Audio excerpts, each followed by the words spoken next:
Kawadhi nyime ni Jatend piny William Ruto odhialo Faith Kipyegon mane owuoyo rekod mar mita 1,500 gi 5,000 maluore e ng'weye mag Diamond League. Kipyegon mane oduogo pachoka okinyi makawuono norwake kar jot mar Jatend piny e boma Nairobi kod nyadhi.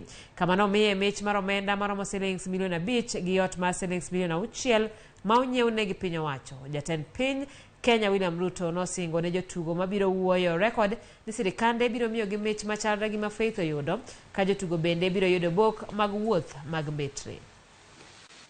Faith Chepngetich here. We have got a few of them. Honorable Dan Wanyama, who is also the chairman of Now, of course, we start from the double. And Ferdinand Omanyala, who is the going forward. For every world record broken by a Kenyan, the government of Kenya is going to award 5 million shillings. And we are going to start today with Faith. She has won and broken 2 world records in 1,500 meters, as I said, in Florence, Italy, and in 5,000 meters in Paris, in France.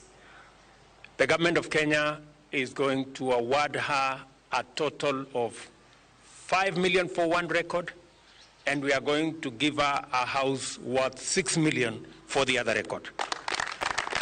And I'm the first one to be invited here as an athlete, so I hope nime motivate many athletes kujua kuwa kubreak rekodi utakaribishwa nyumbani vizuri sana.